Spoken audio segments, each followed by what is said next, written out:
الحمد لله رب العالمين والصلاة والسلام على أشرف الأنبياء والمرسلين وعلى آله وأصحابه أجمعين. Okay, so I want to continue with the prelude or the introduction to my upcoming series, the ideal Muslim man and the ideal Muslim woman. Okay, so the last time I had the Periscope open, we discussed the ideal Muslim man, right? Let me just block her. We discussed the ideal Muslim woman, and some brothers gave some descriptions of what they were looking for in a woman. I personally think a lot of the descriptions were very shallow,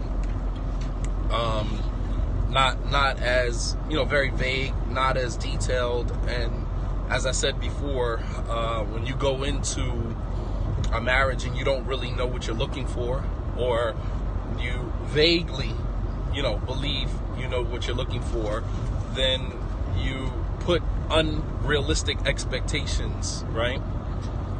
You put unrealistic expectations on the person that you're with, because you still don't even have in your mind exactly what you're looking for. So today I want to continue the discussion. I want to continue the discussion today about the ideal Muslim man. So now I'm going to give the sisters an opportunity, all right? I'm going to give the sisters an opportunity to comment on what they believe is the ideal Muslim man. So, cue the responses, cue the comments. What are sisters looking for in a Muslim man? Let's see if the sisters give the same responses that the brothers gave. What are Muslim women looking for in a Muslim man? Or are they chasing a ghost? Are they chasing someone that is not even real? Are their expectations so unrealistic that what they're looking for who they're looking for actually doesn't even exist? What are sisters looking for in a Muslim man? One who fears Allah by respecting his wife and as an individual, and not trying to shape and mold her. Okay, so let's skip the fear Allah thing, because that's neither here nor there. You cannot tell whether somebody fears Allah or not. Fear of Allah, taqwa, is an internal quality. So we should actually remove that from our vocabulary. We should actually remove that from the list of qualities that we're looking for in a spouse, because you cannot tell whether or not somebody is, muttaqi, whether somebody really fears Allah subhanahu wa ta'ala. So I wish that we need to just take that off the table completely. Stop saying I'm looking for someone who fears Allah, right? Because you don't know. Allah subhanahu wa ta'ala says, inna akramakum indallahi atqakum, that the closest of you to Allah, the closest of you to God, is the one that has the most taqwa. Only Allah subhanahu wa ta'ala knows. Allah says in the Quran, فَلَا تُزَكُّوا أَنفُسَكُمْ هُوَ أَعْلَمُ بِمَنِ اتَّقَى, and do not consider yourselves sanctified. Do not self-purify or sanctify yourselves, for indeed God knows who fears him. So this whole idea, I want a man who fears Allah, let's remove that. All right? So let's get to the nitty-gritty. All right? So what are the qualities that a woman is looking for? Someone who respects the individual, the individuality, right? The individuality of the Muslim woman. Let's deal with this one at a time. So a man who respects his wife, right? A man who respects his wife and enough to leave her as she is as an individual. All right? And that's a good quality. Great. That the man does not try to change her, mold her into being the perfect version of her in his mind. As I said in the as I said before in the Eid khutbah, that I am not the perfect version of you. I am not the perfect version of me in your eyes. I am the perfect version of me in my eyes. All right? Someone who understands, who is emotionally, knowledgeable, right? Person that can read emotions, person who is emotionally available. Let's use that. All right? And I hope that you brothers that are listening, you're taking notes. I hope you guys that are listening are taking notes. All right? Hold on. Let's back it up a little bit. So I need somebody to make a list as we move through these things. Because basically what the women, who's better to tell us what type of man we should be other than the women that we are pursuing? You understand? Sometimes we think I'm the perfect, specimen of a man. But who solidifies that? Who solidifies whether or not you are a good man? You or the woman that you're pursuing? Right? What a better person to tell you what the good qualities of a man are other than the women that we are pursuing. So it's important that we listen to women and what they're saying. So the first is that he respects the individuality of the woman. He does not try to change her. And he leaves her be as she is. And actually, this comes from Islam. The Prophet ﷺ, we're not saying that they're not modifications that can be made to a person's character. None of us are 100%. All right? None of us are 100%. Every single one of us has room for improvement. So when we say leaving the woman as she is and not trying to change her, that does not mean that there are certain, character traits or character flaws that she has that, she could be reminded of, and she could be helped, with, trying to fix those things and modify those things. We're not saying that. We're saying her as an individual. There's certain things about the woman that is not going to change. And the Prophet ﷺ told us that. He said, إِنَّ الْمَرْأَ خُلِقَتْ مِنْ ضِلْعٍ, that the woman was created from the rib. Meaning Hawa, the mother of all mothers. Hawa, she was created from the rib of Adam. He said, وَإِنَّ أَعْوَجَ شَيْءٍ فِي الضِّلْعٍ أَعْلَاهَا, and the most curved part of the rib is the top part, the uppermost part, meaning the woman's tongue. And he said, إن استمتعت بها استمتعت بها وبها عوج, and if you are going to draw any benefit from the woman, you will do so while she is curved, just as she is. He said, فَإِنْ ذَهَبْتَ تُقِيمَهَا كَسَرْتَهَا, and if you go and try to straighten her, you're going to break her. Here again, the man trying to make the woman more like himself. All right? If two people are the same, one of you are irrelevant. Some men are so in love with themselves that they want to see themselves reflected in the woman that they are with. So they steadily try to change, constantly trying to change the woman to be more like himself, because you are so narcissistic, you are so self-centered that you actually love yourself. You want to be in a relationship with you. Facts. You are so in love with yourself that you want the woman to be just like you, because you are so in love with yourself. You understand? Facts. The Prophet ﷺ, he said that if you're going to draw benefit from the woman, you will do so while she is crooked, while she is curved, while she remains as she is, her individuality, leaving her as she is. He said, but if you try to straighten her, you try to straighten a rib, if it's curved, then you have to leave it as it is. Leave it as it is. But if you try to straighten it, you're going to break it. You're going to break it.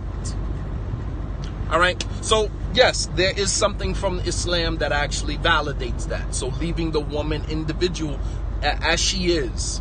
All right. As she is, not trying to change her, not trying to make her the perfect version of the wife in your mind, right? And that's actually love. Love is seeing the person as they are and accepting them, because that is the greatest vulnerability. Love is the greatest vulnerability. Being able to unclothe yourself, and I mean that figuratively. Being able to unclothe yourself and let the person see you for completely who you are and still make a choice to love you or not. That's love. Not that I gotta, put on this cloak or put on this clothing or put on that so that you can love me, right? That's not love. That's not love. Number 2, from the qualities that women are looking for in a man is that, you said, right, emotional, right, being emotionally available. And what does that mean? Does that mean that the woman is looking for a man to be emotional like her?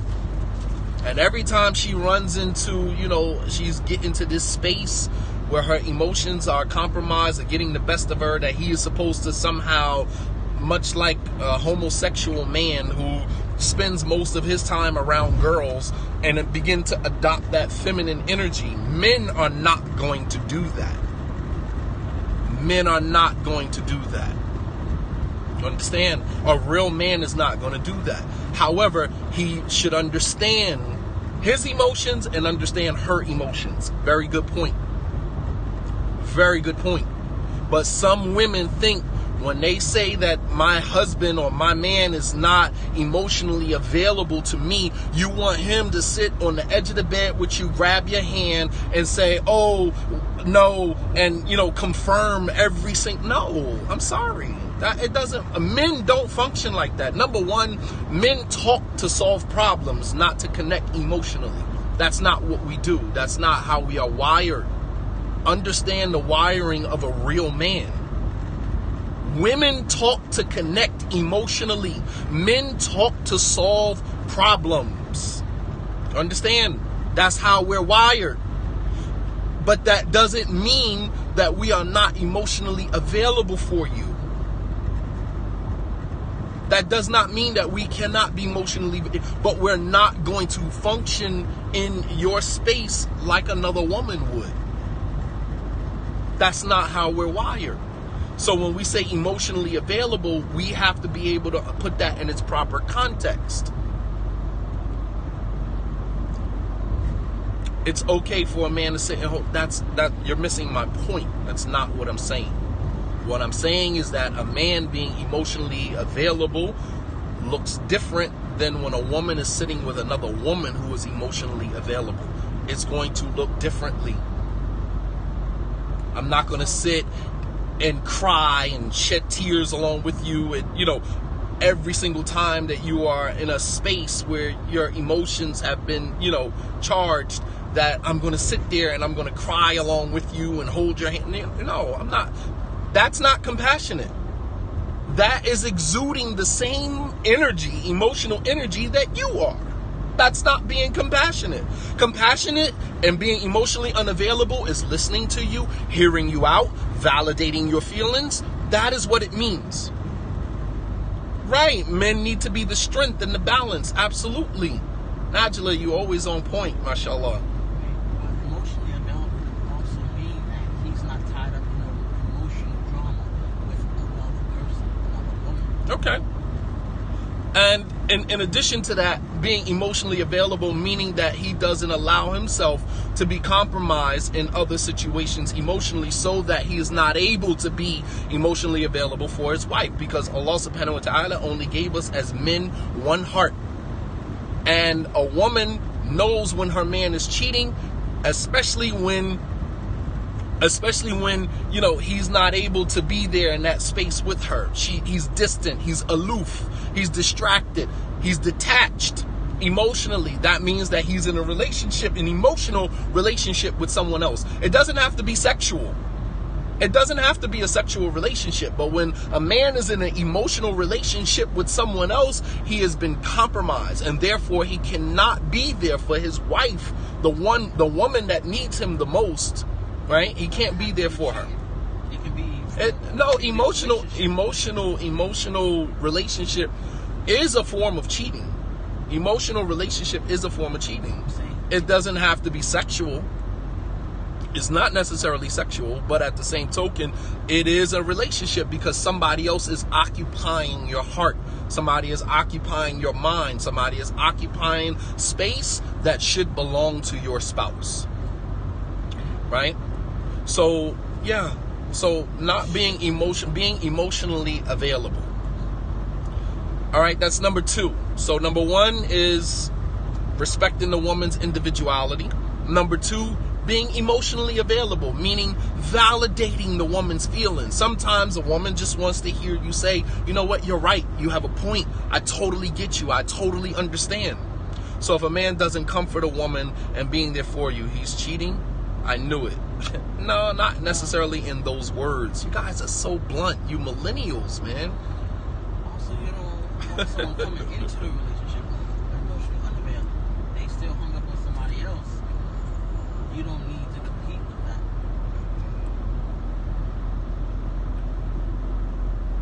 Someone who, okay, here's another one. Someone who does not use Islam to be oppressive.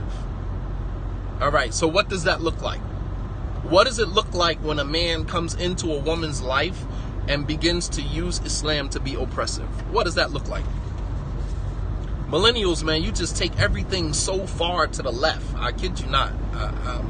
You guys got to use context clues. You guys got to use, context. You got to understand, like, the context in what somebody is saying. Don't go off the deep end.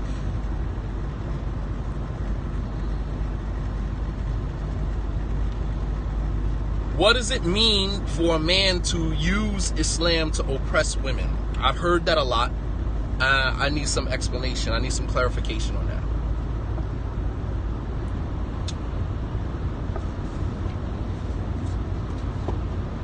Using a religion to be controlling. Okay, you got to be more specific because there are certain aspects of Islam that places the man as the patriarch. So there is a level of authority that the man has. We're not totally taking that out the picture. Well, I remember back in the day, they made the women, their wives wear black. And they'll say that because some women, they look like black crows. They'll use that to say, you gotta wear all black. You can't wear no other color. Because the women, Sahaba, they look like black crows coming down the street. Okay. They use that as a way. So to simplify it, using the religion to be oppressive, meaning taking the religion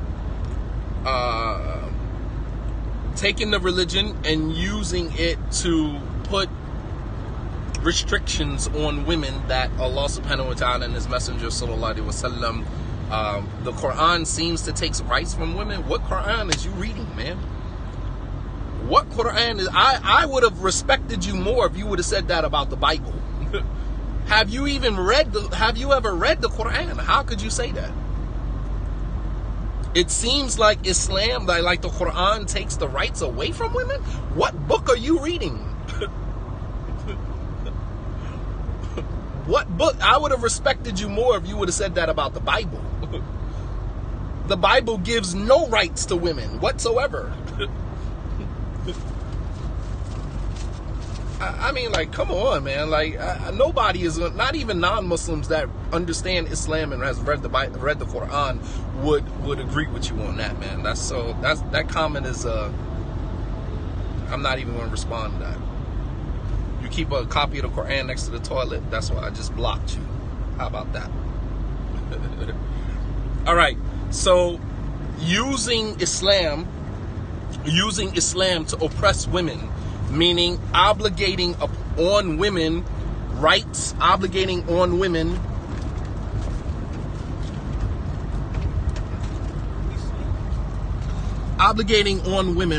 that Islam has not obligated on them. Hold on.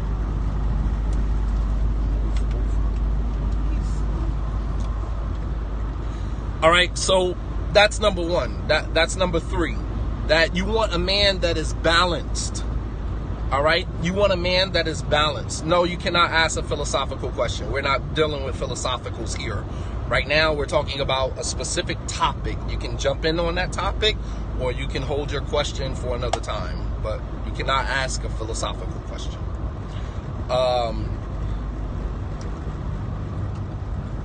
Using Islam to oppress women. Men taking Islam, co-opting it for their own desires, superimposing on women things that Islam did not obligate on the woman, or obligating on the woman aspects of Islam without using the Quranic methodology of intermittent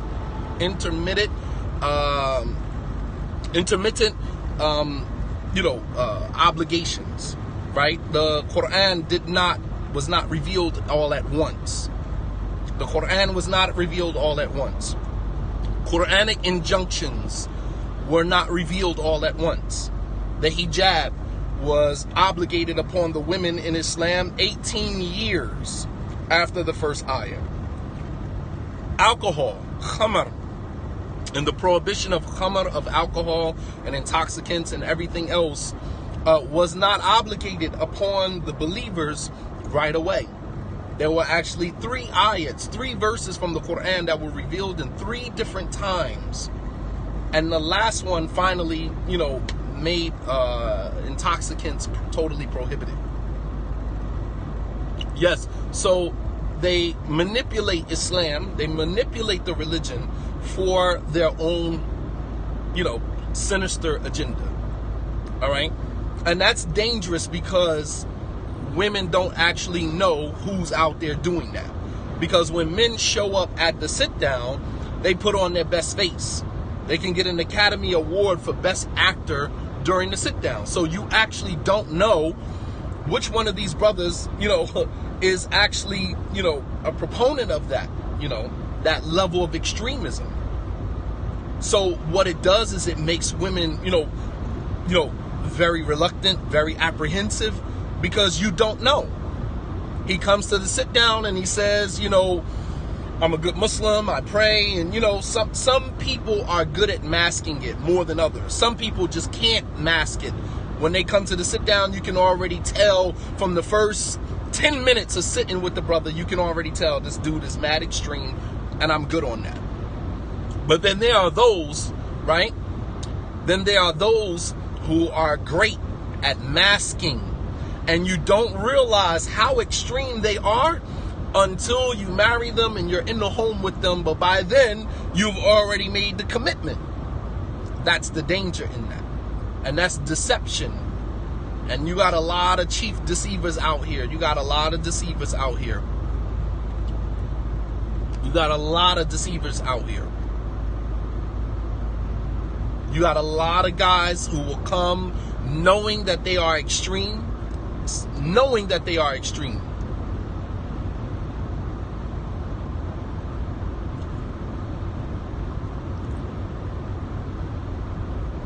How can you take off the mask before marriage? I mean, what you could do is ask Allah subhanahu wa ta'ala for his help and his protection. Alright? Ask Allah subhanahu wa ta'ala, Allahumma arini al-haqqa haqqa warzuqni ittiba'a. Oh Allah, show me truth exactly how it is and give me the ability to follow it. Wa arini al-batila batilan warzuqni ijtinaba. And show me falsehood. Show me falsehood exactly the way it is and give me the ability to stay away from it. You got to put your trust in Allah subhanahu wa ta'ala in those situations, because you don't know. You don't know. When a person is deceiving you, you don't know. Even the Prophet sallallahu alaihi wasallam, he said that 2 of you come to me arguing a point. He said, and perhaps one of you is more articulate than the other in his presentation of his argument. He says, and I'm only a human, I judge based upon what I hear. He says, so if I judge between you 2, giving one of you the right of the other, then don't take it, because I'm only giving you a piece of the hellfire. So this is the Prophet ﷺ saying that even himself, he is subjected to being deceived. Anybody can be deceived. You know what I mean? And yes, that's actually one of it. That's one telltale sign when a person comes and they just going mad hard. A person who is practicing Islam, a practicing Muslim, right? A practicing Muslim, somebody who lives their life on Islam every single day, does not have to go hard and making the other people believe that they are sincere Muslims. You understand? Whenever you see somebody going real hard, then you know that there's another side to that, because you're doing the most trying to make people believe that you're something that you're not, when in fact it should be, it should be natural for you to just practice Islam. So when you see a person and they walk in the door and it's like, oh, mashallah, every other word is mashallah, every other word is inshallah, and they seem like they going mad hard and sallallahu alaihi wasallam. When you say the Prophet's name, you should say sallallahu alaihi. It's just like you going mad hard. Then that is a telltale sign. That is a telltale sign that this person has either another side to them or this person is extreme. What you see is what you're getting. What you see is what you're getting. You understand what I'm saying? Like, you can tell a person who's passionate. That's different. But even being passionate, sometimes passionate can be an extreme as well. Sometimes being passionate can be an extreme as well.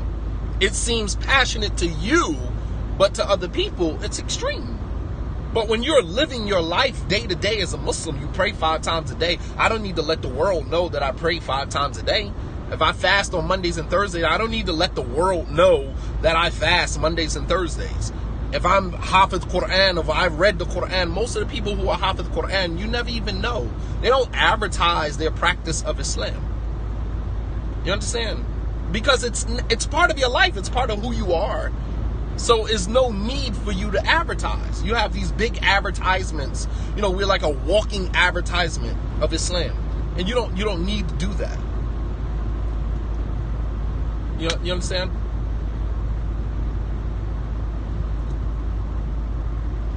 So that's number 3, not to use the religion, and I think that, sisters have to be more wise and more aware. And what happens, right?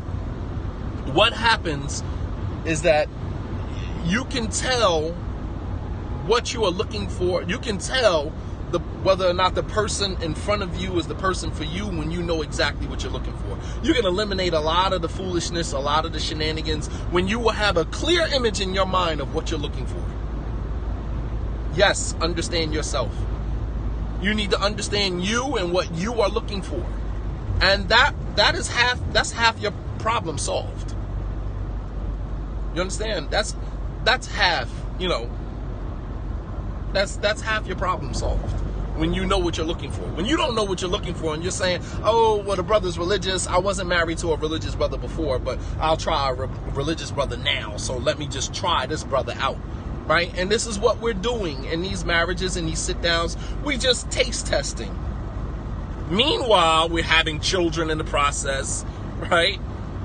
You're married to the person for 2 months, they pregnant, and then you're not even really feeling the person. You don't even see a light at the end of the tunnel with this person, but yet you still end up pregnant by the person. It's just like, how do you do that? You knew from the very beginning when you first married the brother, you didn't see a light at the end of that tunnel. Yet you still had unprotected sex with them, right? You still ended up getting pregnant by the person. And now you stuck with this individual for the rest of your life, man. You stuck with that individual for the rest of your life, man. Now that person, although you separate from the person's still connected to you by the child that you guys share between you. So now that's your co-parent, right? That's your co-parent for the rest of your life, man. You stuck with that. So, it's important for sisters to know what you are looking for. There is no ideal man. That's the paradox. That's the oxymoron of the term ideal Muslim. It's not the ideal Muslim for everybody, but it's the ideal Muslim for you. Who is the ideal Muslim for you? It's no ideal Muslim for every sister. But you can create, through understanding what you are looking for, an ideal Muslim for you. An ideal Muslim for you. So yes, the term ideal Muslim, it has to be, it has to be put in its proper context. There is no such thing as an ideal Muslim or ideal Muslima, because all of the qualities that we would list that would make a person the ideal Muslim or ideal Muslima is a ghost. That person doesn't exist.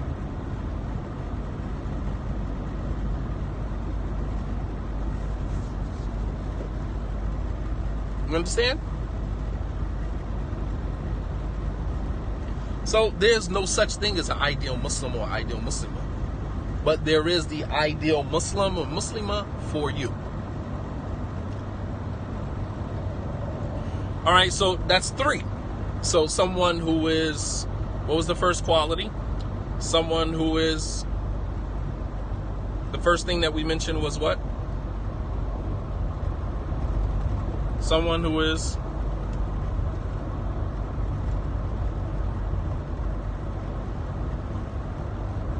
what was the first quality that we mentioned?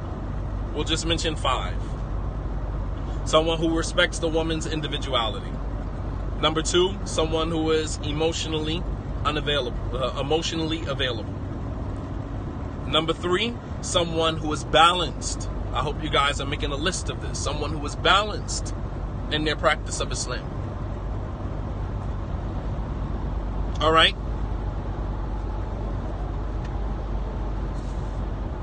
What's the next quality?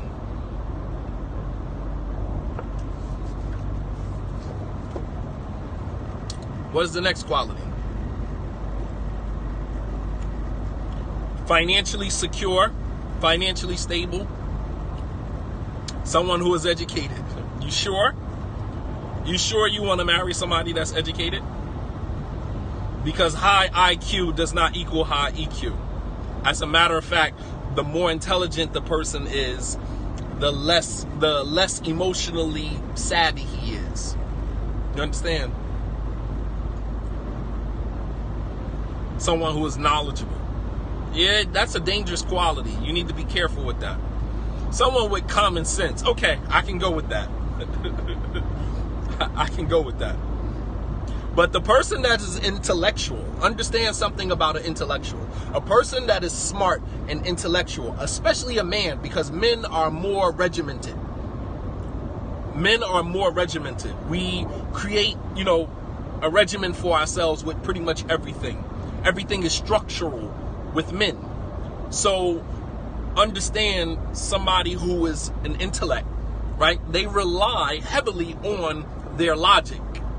So when a person relies heavily on their logic, they're less likely to be emotionally understanding. You understand?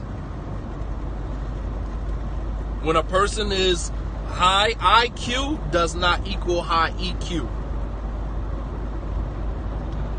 And especially in the Muslim community, because when when brothers learn a little bit about the deen, we go hard. We go hard. I sat with Sheikh so-and-so and everything becomes logical. Every argument, every debate is always about proof, evidence. This one said, that one said. It becomes so structural, right? That it leaves no room for emotional, right? It leaves no room for emotional engagement. It leaves very little room for emotional engagement. And that's very dangerous. So be careful. Be careful when you say, I want a brother that's knowledgeable. Because a brother that's knowledgeable is going to rely heavily on his logic and his intellect to solve the problems that are in front of him.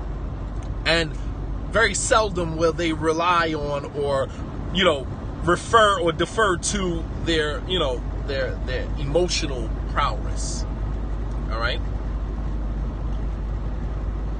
So it's okay to say somebody who has common sense, who has basic common sense. You don't have to necessarily be knowledgeable to have common sense. Why is it wrong to always use logic? Because there's some situations that don't require logic. There's some situations that require you to understand where the person is coming from emotionally. Validate that and keep it moving. But when you approach everything with logic, you become a narcissist because to you it makes sense. To the other person, it doesn't make sense. And you are going to start arguing that point over and over again. As I said before, when a man does something wrong, here's a tip.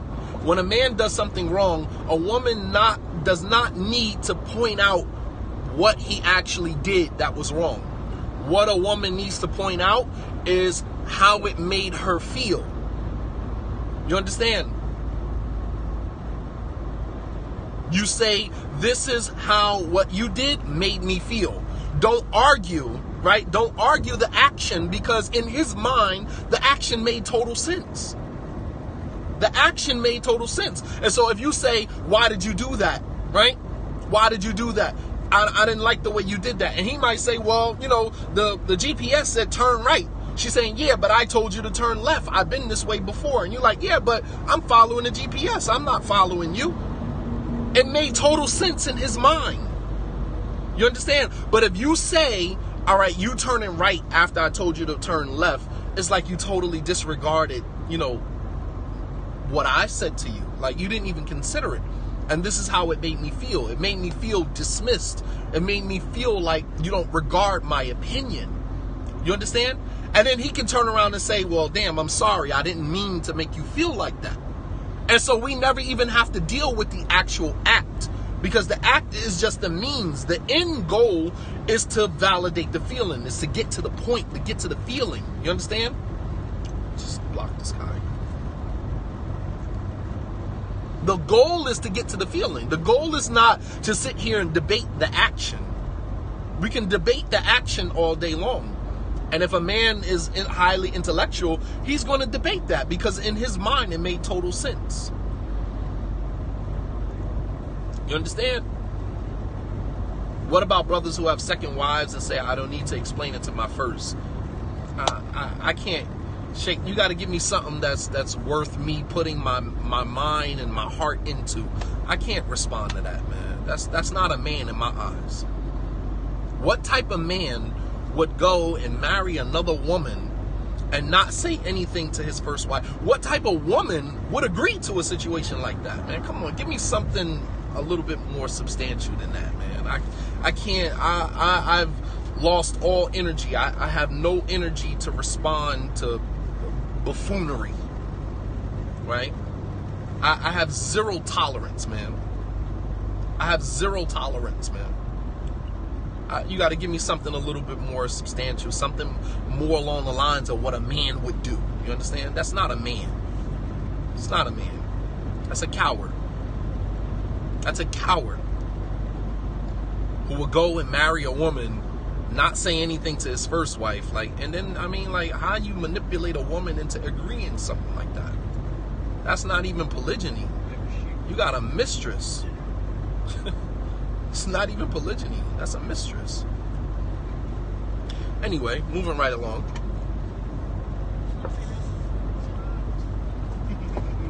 What do you think of toxic masculinity? Been there, done that. I'm not revisiting that.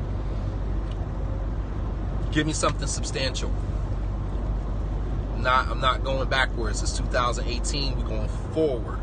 Not going backwards. Not going backwards, man.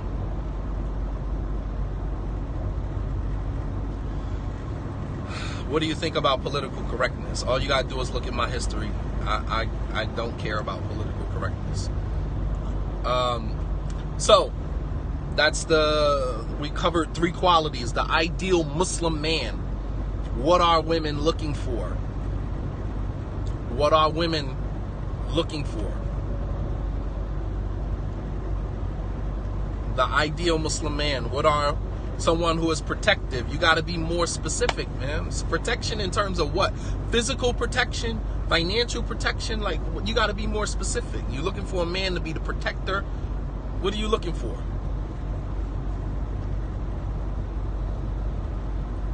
You got to be more specific. That is the whole purpose of me opening up this discussion. We have to be more specific about when we use these vague terms. I'm looking for a brother who's financially stable. What does financially stable mean? What does that look like for you? Because one woman's interpretation of, financial stability is different than another woman's interpretation of financial stability. Financial stability looks different from one person to the next. You got to be more specific.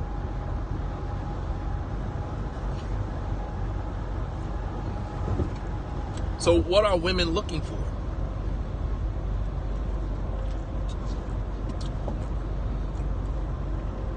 I'm looking for a man who's affectionate and family oriented. Okay. That's a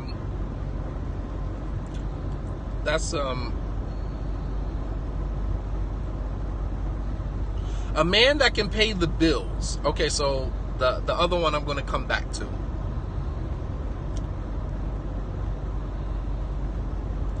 All right, so you're looking for a man who can pay the bills. Okay, all of the bills? Like, he's going to marry you, right? Come into your life, and he pays for everything.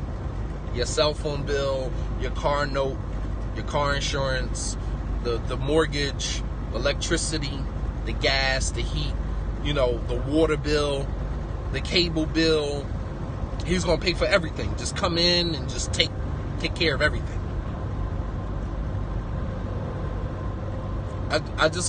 Because we about to go down a certain road with this conversation right here. Take you shopping. If the man is married to you, taking you shopping is a given. That's something you shouldn't have to ask for. It's not a given. It's definitely not a given. Right, that's not a husband, that's an ATM. Thank you. You want an ATM? Why don't you just go buy one from one of these stores? These, a Restaurant Depot. Go to Restaurant Depot, buy your ATM, put a whole bunch of money in there, and then every time you need a bill paid, just go swipe your card and get your money out.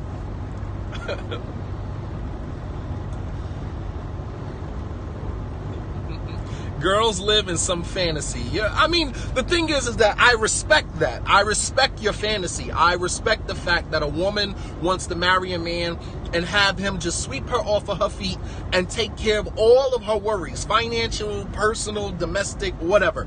I respect that fantasy. I respect that fantasy. That's, is nothing wrong with that. I mean, obviously, if a brother agrees to that, then cool, you got you a winner. Right? You got you a winner. But understand something. When you get into an argument with a man and he's paying for everything, let me tell you how this works. A man doesn't mind paying for everything if he's getting everything, all his needs met from the woman that he's with. You understand? A man doesn't mind paying for everything if he is getting all of his needs met from his wife.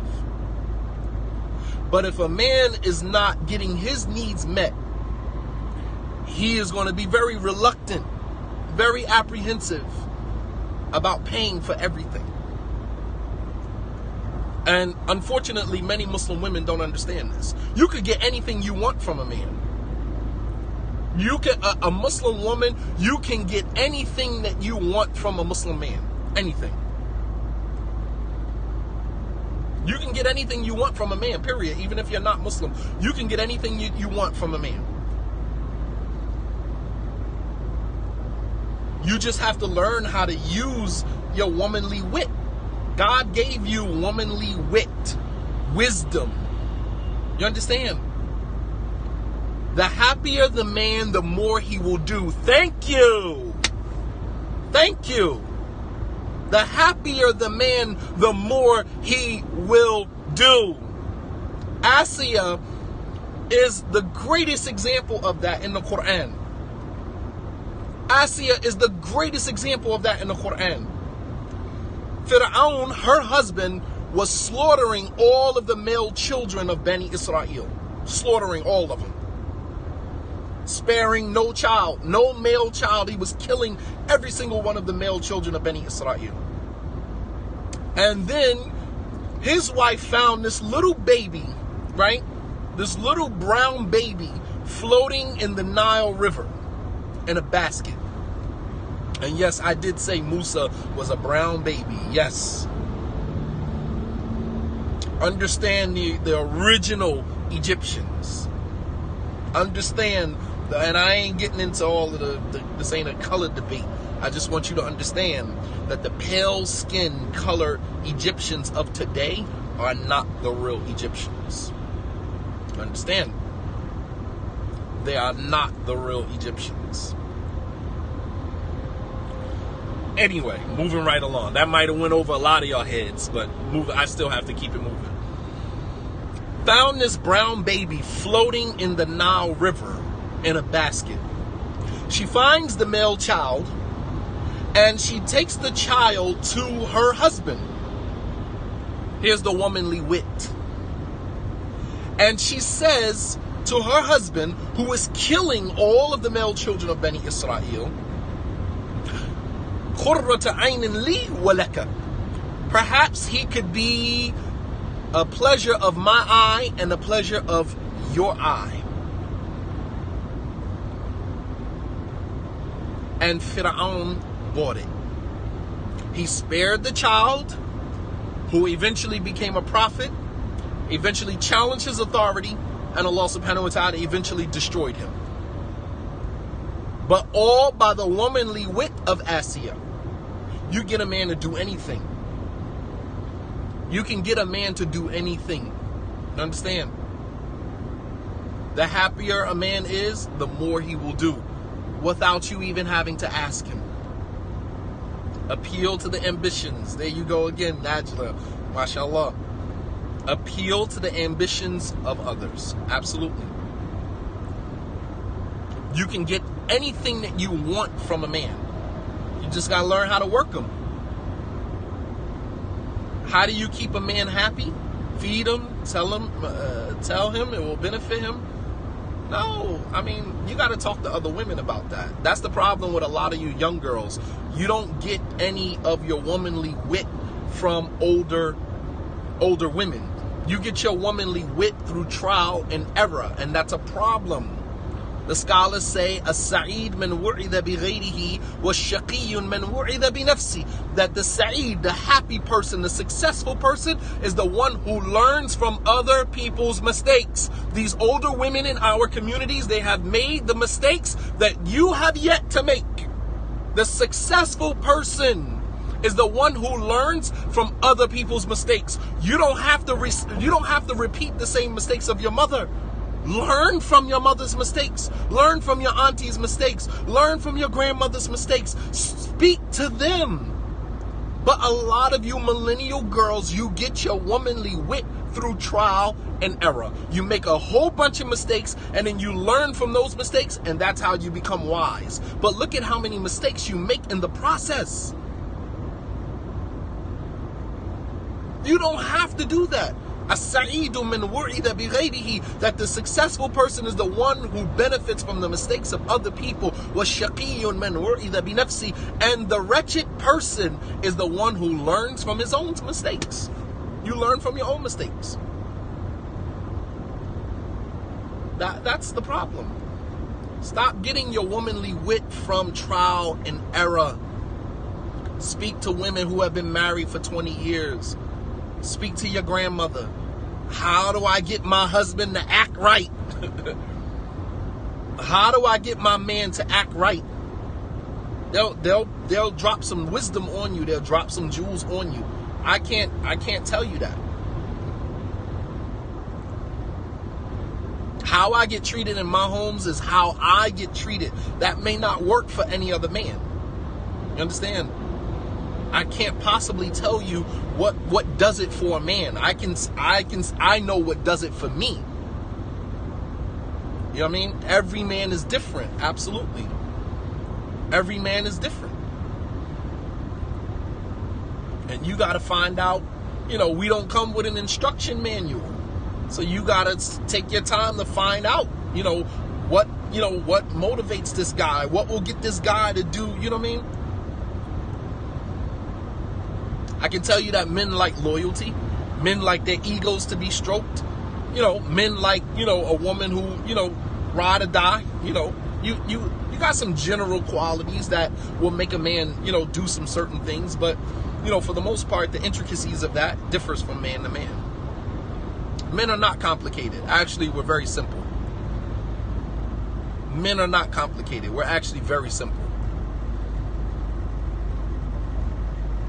Yeah, sometimes a man wants a woman who just, going to jump off the building with him. You know what I mean? Like, I don't know where this is going, but, I just need you to hold my hand and jump with me. And sometimes we need a woman to say, all right, I'm jumping with you. Let's go. Wherever we got to go, let's make it happen. Not all the time, obviously. Not all the time. But, because sometimes we need you to talk us off the ledge, right? Not to jump.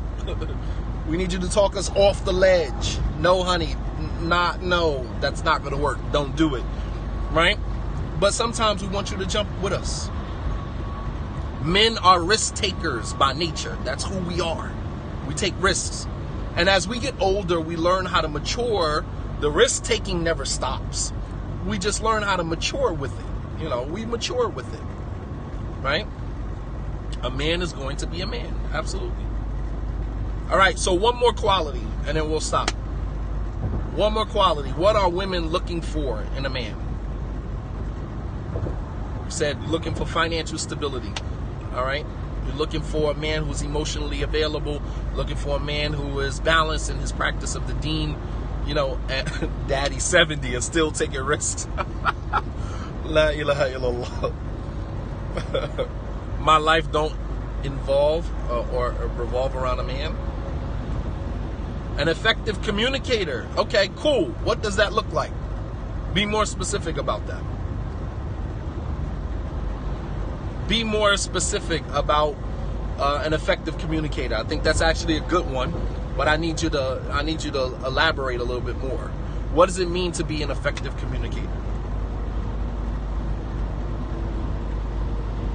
What does it mean to be an effective communicator?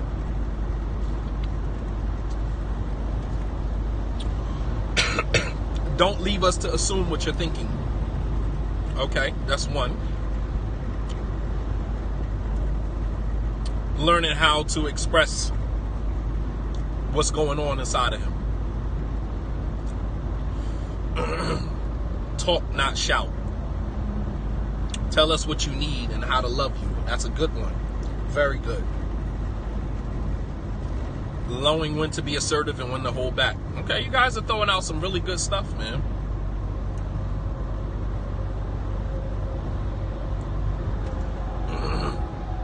Okay, so for men to learn how to communicate, their emotions, communicate what they need from the woman. And that goes both ways. We both need to learn how to communicate what we need.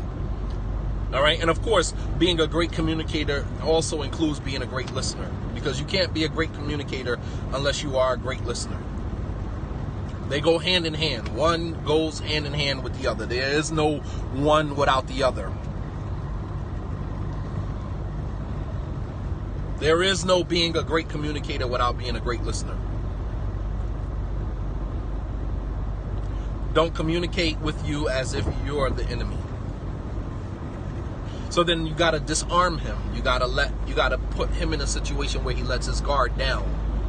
All right. Sometimes we're guarded for reasons that are beyond the initial relationship that we're in. Sometimes we're guarded because of the relationship that we had with our mothers. And sometimes our wives remind us of our mothers. So just as we had to be guarded around our mothers, we have to be guarded around our wives. Because sometimes our wives remind us, put us back into that space. Put us back into that space. So you have men that have mommy issues. Right? Mommy issues.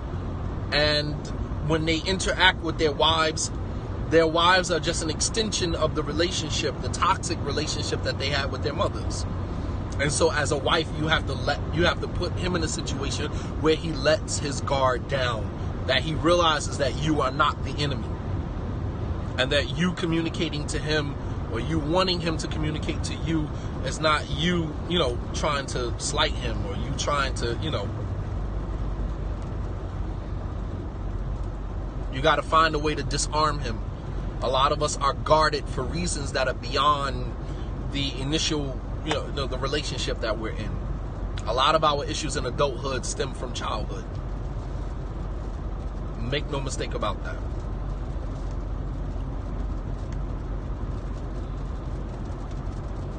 A lot of the issues that we deal with in adulthood stem from childhood.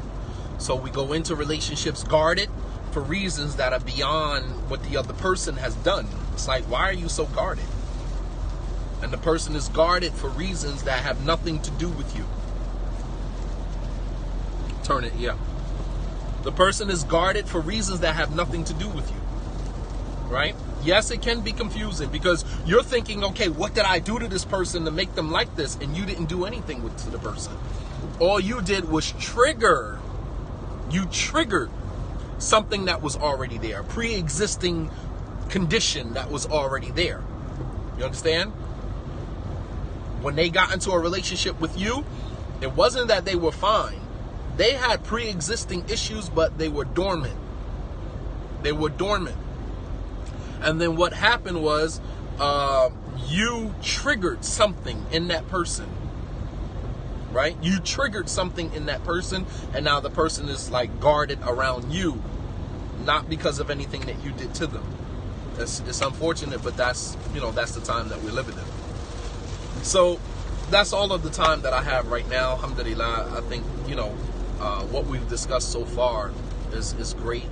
And inshallah ta'ala, starting next Saturday, how can you say an ideal Muslim? I think we already discussed that. I think you guys have been great. May Allah subhanahu wa ta'ala reward you.